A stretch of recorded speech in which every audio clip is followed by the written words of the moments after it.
Hello student, আজকের ক্লাসে আলোচনা করব বৃত্ত সম্পর্কিত উপপাদ্যের দুটো প্রয়োগ নিয়ে। প্রথম প্রয়োগে বলেছে প্রমাণ করো যে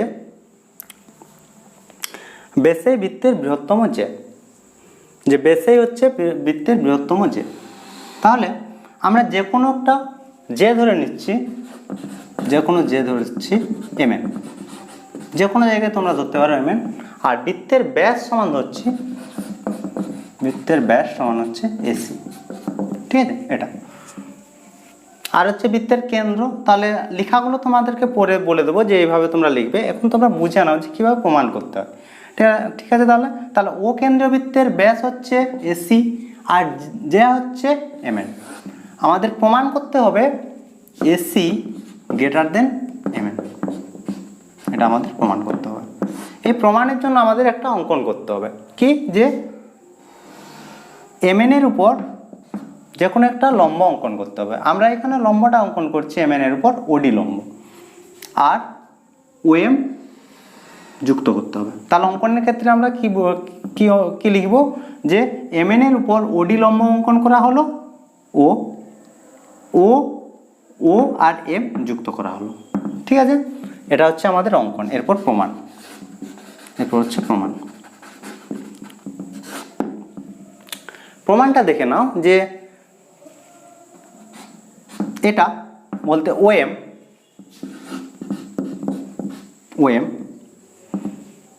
ওএম গ্রেটার দেন হচ্ছে MD, OM greater than MD. কেন?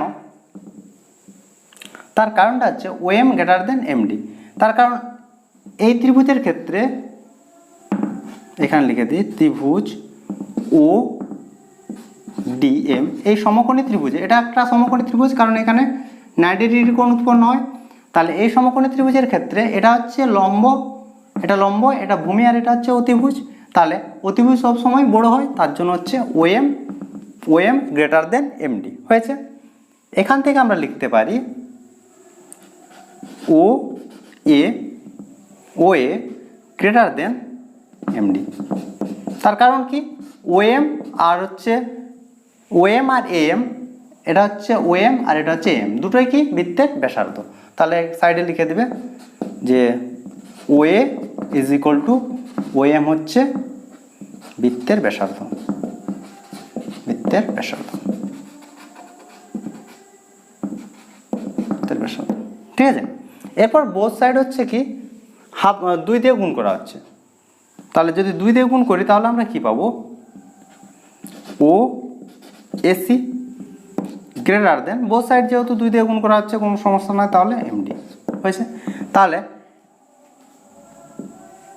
এও সমান হচ্ছে ওসি, এ দুটো সমান, আর পুরোটা মিলিয়ে আমরা কি পাই? এসি সমান হচ্ছে ওএ প্লাস ওসি, এটা হচ্ছে কি বৃত্তের ব্যাস। তাহলে এখান থেকে এটা সমান আমরা লিখতে পারি এসি হয়েছে। আর এটা কি হয়? এমডি। এই দুটো তো সমান নয়, কারণ কেন্দ্রগামী কোনো সরলরেখা যেকে সমকোণে সমদ্বিখণ্ডিত করে। তাহলে সমকোণ, তাহলে এটা 90 ডিগ্রি উৎপন্ন হচ্ছে, আর যে দুটি অংশ আমরা পাই সে দুটো পরস্পর সমান। তাহলে এমডি সমান হচ্ছে ডিএন, এমডি সমান হচ্ছে ডিএন।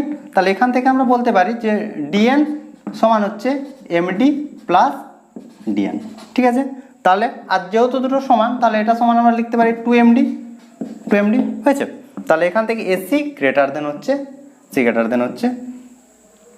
mn, এম আর হচ্ছে এন হয়েছে। ভালো করে লিখে দিই এসি গ্রেটার দেন mn, এটাই আমাদের প্রমাণ করতে বলেছিল। তাহলে হচ্ছে এসি হচ্ছে কি ব্যাস গ্রেটার দেন, এটা হচ্ছে তোমার হচ্ছে যে কোনো যে, এটাই আমাদের প্রমাণ করতে বলেছিল যে হচ্ছে বেসে বৃত্তের বৃহত্তম যে। ঠিক আছে, এটা আমাদের প্রমাণিত হয়ে গেল।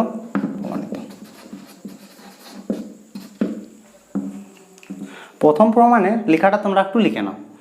প্রথম প্রমাণটা ছিল যে প্রমাণ করো যে বেসেই বৃত্তের বৃহত্তম যে, এই লেখাটা তোমরা লিখে নাও বা স্ক্রিনশট নিয়ে নাও। এরপরের প্রয়োগ, প্রমাণ করো যে কোনো বৃত্তের দুটি সমান যে কেন্দ্র থেকে সমদূরবর্তী। ঠিক আছে, এই ছবিতে দেখে নাও যে এবি একটি জে আর সিডি একটি জে, এদের দৈর্ঘ্য হচ্ছে সমান, আর কেন্দ্র থেকে তাদের দূরত্ব এবি দূরত্ব হচ্ছে, লিখে নিই তাহলে বুঝতে সুবিধা হবে। এখানে দুটো জে দিয়েছে, AB J R CD J, এই দুটো বলেছে সমান, আর তাদের ও থেকে এবির দূরত্ব হচ্ছে ওই, আর সিডির দূরত্ব হচ্ছে ওয়েভ। প্রমাণ করতে হবে এখানে যে ওই সমান হচ্ছে ওয়েভ। ঠিক আছে, এটা আমাদের প্রমাণ করতে বলেছে। যেহেতু এই দুটো হচ্ছে দৈর্ঘ্য, এটা দৈর্ঘ্য, তাহলে এখান থেকে আমরা কি পাবো যে ও ই পারপেন্ডিকুলার টু এবি, আর হচ্ছে ও এফ পারপেন্ডিকুলার টু হচ্ছে সিডি, এটা আমরা পাবো। কারণ এটা আমরা জানি যে উপপাদ্যে আমরা পড়েছি কেন্দ্রগামী যে কোনো সরলরেখা জেকে সমকোণের সমাদ্বিখণ্ডিত করে। ঠিক আছে, এটা হয়েছে। তাহলে প্রমাণ করতে হবে এটা। এরপর হচ্ছে অঙ্কন। অঙ্কন কি?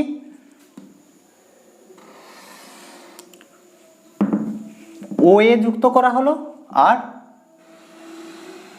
এটা যুক্ত করা হলো, ওসি যুক্ত করা হলো। তাহলে অঙ্কন কি করা হলো? ও এ যুক্ত করা হলো আর ওসি যুক্ত করা হলো। এরপর হচ্ছে প্রমাণ। প্রমাণটা তোমরা ভালো করে লক্ষ্য করো। প্রমাণ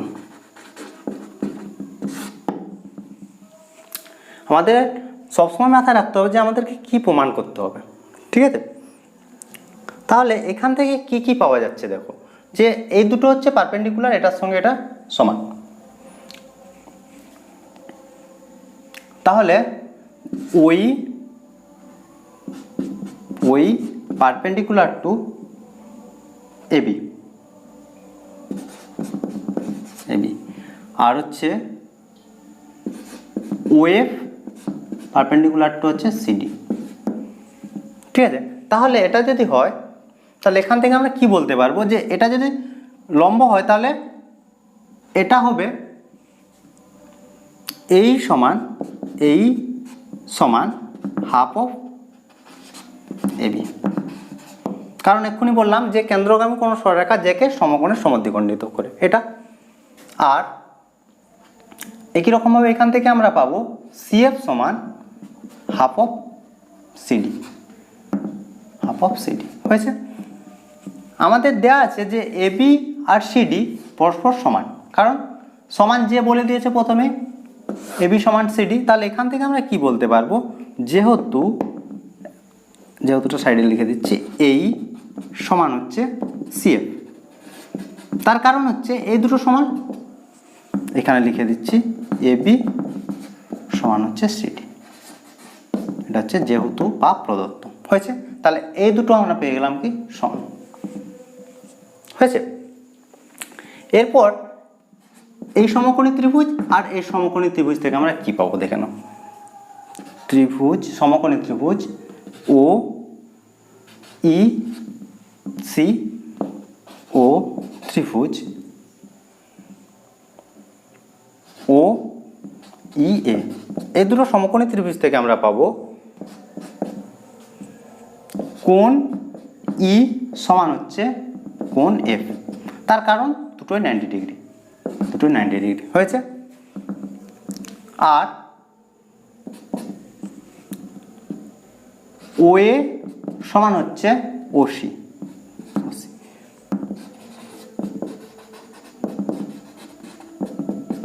কারণ হচ্ছে বৃত্তের ব্যাসার্ধ, দুটো হচ্ছে বৃত্তের ব্যাসার্ধ। আর পেলাম কি এ ই সমান হচ্ছে সিএফ। এটা আমরা প্রমাণ করলাম এখান থেকে। হয়েছে। তাহলে তিনটে শর্ত পেয়ে গেলাম। তাহলে এখান থেকে আমরা কি বলতে পারবো যে ত্রিভুজ ও এফ সি সর্বসম ও ইএ। তাহলে এই দুটো ত্রিভুজ হচ্ছে সর্বসম। তাহলে এই বাহু আর এই বাহু হচ্ছে অনুরূপ বাহু। তাহলে অতএব ও ই সমান হচ্ছে ওএফ। এটা হচ্ছে অনুরূপ বাহু।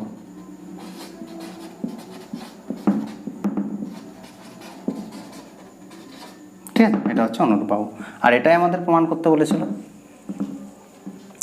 তাহলে এই ছিল প্রমাণ, এখানে লিখে দিবে প্রমাণিত। আর এটা তো তোমাদেরকে আমি বুঝিয়ে দিলাম, এবার লেখাটা তোমরা একটু দেখে নাও, ঠিক আছে, বা স্ক্রিনশট নিয়ে নাও। তো এই ছিল আজকের দুটো প্রয়োগ। এইভাবে প্রতি ক্লাসে দুটো করে তোমাদের প্রয়োগগুলো করাতে থাকবো মাধ্যমিক পর্যন্ত। আশা করি সমস্ত প্রয়োগ তোমাদের ক্লিয়ার করে দেবো। ক্লাসগুলো তোমরা রেগুলারলি দেখো, তাহলে প্রয়োগ রিলেটেড তোমাদের কোনো সমস্যা থাকবে না। তোমাদের যদি কোনো প্রয়োগ সমস্যা থাকে আমাকে হোয়াটসঅ্যাপ করতে পারো, তোমাদের হোয়াটসঅ্যাপে অবশ্যই রিপ্লাই দেবো, ঠিক আছে। তাহলে আশা করি আজকের প্রয়োগ দুটো তোমরা বুঝতে পেরেছো। তো তোমরা সবাই ভালো থাকো, বাই বাই।